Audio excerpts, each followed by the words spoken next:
Salut à tous, bienvenue à votre émission La Parole. Aujourd'hui, je suis accompagné du prophète Ivan. Prophète Ivan, bonsoir. Bonsoir. Et je suis aussi accompagné du pasteur Innocent. Pasteur Innocent, bonsoir. Bonsoir. Voilà, aujourd'hui, nous allons aborder deux sujets importants. D'abord, nous allons parler de certaines thématiques qui sont dans des églises, qui est les piercings, les tissages, les tatouages. Ensuite, la question de l'harmonie entre la foi et la loi sociétale. Restez avec nous jusqu'à la fin pour des discussions bien enrichies. Alors, je suis le pasteur Yannick Lumière pour vous accompagner dans cette émission. Le plaisir est pour moi.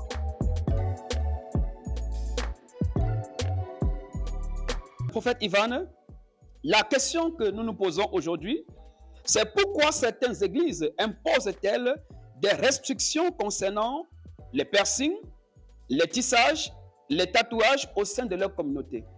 Qu'est-ce que la Bible nous dit réellement concernant ce sujet? Tout d'abord, nous devons savoir que c'est la parole de Dieu qui transforme. Une personne qui va à l'église aujourd'hui en griffe, soit est poursuivie par un esprit de famille, soit a des difficultés financières, soit recherche la paix intérieure. Mais si cette personne en elle-même arrive à l'église et qu'elle a des piercings, doit-on la chasser? C'est la question que nous posons. Parce qu'il y a des églises qui ne veulent même pas que les gens qui ont des piercings puissent entrer dans leur communauté. J'en viens là. D'accord? J'en viens là. D'accord? Une personne qui cherche refuge auprès du Christ, qui arrive dans une communauté, qui a des tatouages, doit-on la chasser? Je dirais non. Pourquoi? Parce que déjà, il faut savoir que quand Jésus est venu, Jésus a prêché à plus de 5 000, 10 000 personnes. Et vous avez convenu avec moi que parmi ces 10 000, 5 000 personnes, il y avait des personnes qui étaient tatouées. Il y avait des personnes qui avaient des... Mais la Bible ne prouve pas qu'il y avait des personnes qui étaient tatouées, prophète. Et la Bible aussi ne dit pas en elle-même que Jésus aussi a chassé des personnes qui avaient des piercings. Vous êtes d'accord avec moi? D'accord? Voilà. Donc déjà, quand une personne vient à l'église, déjà c'est pour chercher la paix en elle-même, la paix intérieure et de chercher en elle-même la véritable voie qui mène au salut. Et si cette personne a des piercings, je dirais que on reçoit d'abord cette personne. Donc si je comprends votre position, homme de Dieu, prophète, c'est qu'une personne qui a des piercings, une personne qui a des tatouages, une personne qui a des tissages, peut être dans une communauté chez vous sans problème. Je vais revenir sur vous, mais je vais poser la question rapidement au pasteur Innocent. Tout à l'heure, le prophète a dit, lui dans son église, il va accepter toute cette personne d'entrer. Mais la question, moi, je vous pose, d'accord, mais que dit la parole de Dieu concernant ce sujet? Parce que le prophète a abordé l'Ancien Testament. Il est vrai. Donc, devons-nous enlever l'Ancien Testament de la Bible? Parce que quand on parle de la Bible, c'est la totalité. Donc, devons-nous enlever l'Ancien Testament parce que le Nouveau Testament ne confirme pas cela? Que pensez-vous de ce sujet? Merci beaucoup, pasteur Yannick Lumière. Et nous devons d'abord savoir que l'homme est tripartite. L'homme a l'esprit, l'homme a une âme et l'homme est dans un corps. L'homme plutôt a un corps. Parlant de piercing, tissage et autres, ça c'est le corps. L'homme a un esprit, l'homme a une âme. Alors ici, la Bible nous parle ici dans 1 Pierre chapitre 3, dans le verset 3. Ayez non cette parure extérieure qui consiste dans les cheveux tressés, les ornements d'or ou les habits qu'on revêt. Mais la parure intérieure est cachée dans le cœur. La pureté incorruptible d'un esprit doux et paisible, qui est d'un grand prix aux yeux de Dieu. Donc ici, par ce verset, on comprend par là que le but de l'évangile, ce n'est pas d'abord de sauver le corps. Le but de l'évangile, c'est de sauver l'âme de la personne. Et pour que l'âme de la personne soit sauvée, il faut qu'elle soit transformée par la parole de Dieu. Parce que lorsque l'intérieur est transformé, l'extérieur sera transformé. Donc, pour mieux répondre à votre question, lorsque une personne arrive premièrement à l'église, puisque j'ai dit que l'homme est tripartite, si la personne n'a pas Jésus, cela veut dire que son esprit est occupé par qui? Par un démon. Donc, si l'esprit est occupé par un démon, l'esprit va influencer son âme. Et le fait qu'une personne s'habille mal, c'est la preuve que l'âme de cette personne est malade. Et lorsque l'âme est malade, cela se reflète sur le corps. On verra plusieurs personnes avec des piercings, avec des cheveux bizarres, avec un look bizarre. Mais pasteur, je ne vous coupe pas la parole. Nous sommes en train de traiter aussi un sujet qui a deux volets. Parce qu'il y a ceux qui sont dans nos églises, qui sont là depuis longtemps, qui sont même certains ont des titres, ont des modèles, qui sont à l'église depuis des années. Nous pensons que ces personnes sont déjà converties. Ils sont là depuis longtemps. Ils sont même parfois des assistants de certains hommes de Dieu, mais qui ont toujours des piercings et qui ont toujours des tatouages ou qui ont toujours des perruques. Maintenant, est-ce que, vu sa conversion, vu la position qu'il occupe à l'église, est-ce qu'il n'est pas temps qu'il puisse arrêter les piercings ou la Bible ne condamne pas cela? Parce que nous, on veut savoir si la Bible condamne cela ou pas. Je pense que lorsque une personne arrive à l'église avec des piercings, dans un premier temps, si la personne a écouté l'évangile et que la personne s'est convertie réellement, si réellement la parole de Dieu a transformé la personne vraiment doit prendre une décision pour se débarrasser de ça. Donc, pasteur Innocent, si je comprends clair, vous êtes en train de me dire, une personne qui arrive à l'église dès le début, avec ses piercings, etc., vous pouvez laisser la personne à un temps jusqu'à la conversion. Oui, oui. Maintenant, je vais revenir à vous tout à l'heure. Prophète Ivan, Yes. tout à l'heure, nous avons écouté l'argument du pasteur Innocent. Oui. Voilà, il dit, pour lui, selon l'interprétation de la Bible, il peut faire laisser la personne arriver à l'église telle qu'elle est, et nous savons qu'avec le temps, elle va changer. Donc, ça veut dire, en d'autres termes, vous n'acceptez pas les piercings, en d'autres termes, mais on laisse la personne le temps de changer. Oui, oui. Maintenant, le prophète Ivan, vous me dites clairement qu'une personne qui a le piercing dans l'église, cela ne dérange pas, ça ne dérange pas dans votre communauté. La personne peut venir avec le piercing. Le plus important, c'est l'intérieur, c'est l'obéissance à la parole. Mais essayez de nous situer dans ça parce que ça devient un débat. Alors, pour répondre à votre question, je vais simplement rapidement lire un verset tiré de Romains chapitre 10, le verset 9. La Bible dit, si tu confesses de ta bouche le Seigneur Jésus et si tu crois dans ton cœur que Dieu l'a ressuscité des morts, tu seras sauvé.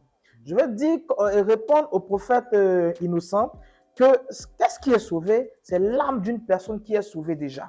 D'accord? Et lorsque cette personne, venant à l'église, ayant des tatouages, des tissages, dans son fond intérieur, confesse que Jésus-Christ, d'accord, est Seigneur et a été sauvé de Dieu, automatiquement, la Bible nous dit ici que cette personne est sauvée. D'accord? Et je vais répartir encore pour qu'on comprenne quelque chose aujourd'hui dans les églises.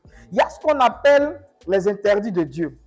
Amen. Il y a ce qu'on appelle l'alliance avec Dieu, d'accord? Et il y a ce qu'on appelle les doctrines. Quand on prend déjà je crois, c'est dans le livre de Juge 13, Samson. Avant la naissance de Samson, Dieu s'est révélé à la mère de Samson et a dit à la mère de Samson que tu enfanteras un enfant, d'accord? Mais au cours de ta grossesse, tu ne boiras ni liqueur, ni vin, ni d'autres choses souillées. Parce que celui qui est dans ton sein sera un juge pour Israël. Et la lame de rasoir ne passera point sur sa tête. Le chanteur Kais Bloom, aujourd'hui, moi j'écoute bien ses chansons. C'est quelqu'un, c'est un jeune comme moi qui est venu impacter la musique aujourd'hui. Et plusieurs personnes comme, je dirais, Aputu National, qui aujourd'hui s'est baptisé. Grâce à qui? Grâce au chant de notre frère Kais Bloom. Mais quand je vois ça, je suis vraiment content. Parce que son style et son look a attiré quelqu'un qui n'avait pas Christ à venir en Jésus. Parce que si la Bible demande à l'homme de ne pas garder les cheveux, ce n'est pas parce que toi, tu as reçu l'interdiction personnelle que tu vas faire de cette interdiction personnelle une doctrine. Parce que nous avons deux problèmes maintenant ici. C'est qu'il y a des interdits personnels et il y a des interdits qui sont des doctrines. Or, en tant qu'Église, quand on parle d'Église, c'est le corps de Christ en général. Donc, en tant qu'Église, toute doctrine de l'Église est établie dans la parole de Dieu. C'est pourquoi je ne veux pas tout simplement que vous influencez mon public avec vos interdits ou bien vos autorisations personnelles. Et si vous ne nous expliquez pas aussi ce que la Bible dit en général sur cet interdit aussi. Donc, pendant, on revient à notre débat. Est-ce que vous admettez que Kais Bloom est un enfant de Dieu avec ses cheveux ou pas? C'est vrai qu'on a donné notre vie à Christ, mais notre accoutrement ne doit pas créer des scandales pour les païens. Mais c'est que tu dois savoir, Kais Bloom, il a converti plusieurs personnes aujourd'hui. Oui. Par son look. Mais combien Mais combien de personnes ont scandalisé? Même au temps de Jésus, il y a eu du scandale.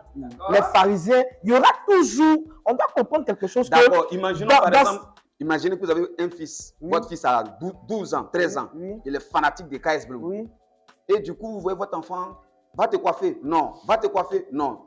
Et l'enfant commence à se friser les cheveux. oui. Vous voyez que ça influence un peu aussi Ça n'influence pas. négativement Pas négativement. l'enfant. Pas Parce négativement. qu'à son âge, Oui. parce que chaque pasteur, lorsque nous sommes enfants, on cherche toujours à imiter quelqu'un. Ça me fera plaisir Moi, déjà, j'ai un modèle. ça me fera plaisir que mon enfant s'intéresse à un chanteur chrétien. Allons-y doucement. Allons-y doucement. Le problème aujourd'hui en Afrique des cheveux, au fait, je vois que l'église francophone a un réel problème concernant les cheveux en elle-même. Allons-y doucement. Allons-y. Oui, allons-y doucement. On va se comprendre. On va se comprendre. Je vois que l'église même francophone en elle-même a un problème avec les cheveux. D'accord? Parce que quand on prend les églises anglophones, le pasteur ou les fidèles peuvent avoir des cheveux, peuvent faire des trucs, ça gêne personne. Mais pourquoi quand c'est au niveau de l'Afrique, un griffe, ça devient un débat? D'accord? Si mon enfant de 12 ans, aujourd'hui me dit, papa, Casblu me plaît, je veux le ressembler. Mon enfant déjà même là, avant qu'il naisse, il a l'onction que son père a en lui. Et sans Donc oublier aussi s'il va que- sur Casblu, ça vous dit qu'il serait un prophète Et- avec des locks. Et sans oublier aussi que Satan se déguise en ange de lumière. Est-ce Oui. que ce n'est pas un démon qui est en train d'emmener votre fils à la perdition? Il doit comprendre que je suis sur la tour. Parce que ça peut Habakkuk arriver. 2 dit, je suis sur la tour, je veille. Donc je serai sur la tour pour mes enfants. Parce que déjà, la Bible dit d'enseigner nos enfants. Et sans oublier généralement la majorité des hommes, des jeunes de la rue. Parce que c'est ce que j'étais en train de dire. Oui, Le look d'une personne, en fait, ça influence beaucoup négativement. Lorsque vous voyez comme ça les enfants de la rue, on les reconnaît automatiquement parfois par leur coiffure. Généralement, les enfants en conflit avec la loi, ils ont l'oreille est percée ici, c'est frisé là, cheveux jaunes, etc. En fait, il y a certaines personnes, lorsque tu regardes simplement son look, tu dis, celui-là, il est bizarre. Donc, pour ne pas que les enfants de Dieu soient un peu mélangés avec ça, on enseigne aux chrétiens, à l'enfant de Dieu, lorsqu'il se convertit, parce que c'est ce qui est passé, c'est ce que nous étions ici en train de parler au début. Le message du brisement doit réellement revenir dans nos églises. Lorsqu'une personne arrive au départ à l'église, tu as tes cheveux, mami wata, etc. Tout ça, on comprend dans un premier temps.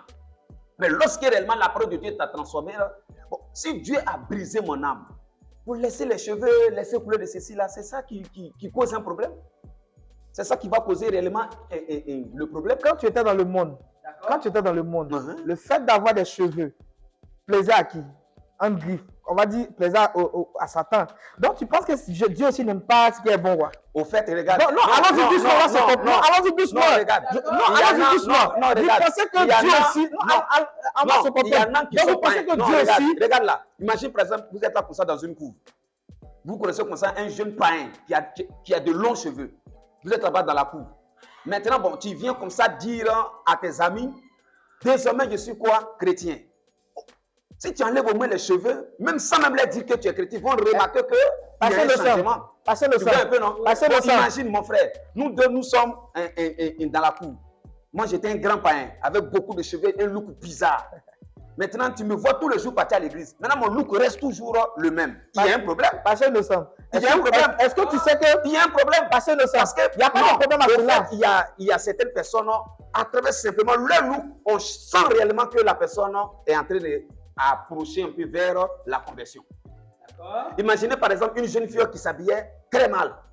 Donc parce que, bon, selon le prophète, Dieu lui a dit non que de porter une jupe, qu'il y a une femme qui arrive jusque là. Bon là, ça devient vraiment autre chose. Moi, pour ma part, je comprends que lorsque l'âme d'une personne est totalement brisée et transformée, cela se reflète vraiment dans le côté extérieur. Et Donc tu veux dire, non, si j'entends bien, ça veut dire que le prophète aujourd'hui qui a fait les cheveux n'est pas encore brisé. Non, regarde, par C'est ça. l'accoutrement d'une personne, beaucoup de païens comme ça verront. Parce que la Bible parle comme ça que nous sommes la lumière. Et la lumière est là comme ça pour éclairer.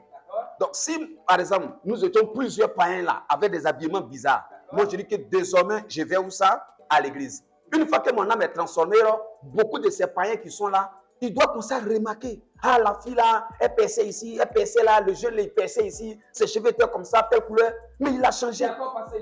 C'était votre émission La Parole. Et aujourd'hui, nous avons partagé ce numéro avec vous. Le prophète Ivan, nous disons merci. Le pasteur Innocent, nous vous disons aussi merci. À vous, les téléspectateurs, veuillez laisser vos avis en commentaire. Que Dieu vous bénisse. C'était moi, votre serviteur, le pasteur Yannick Lumière.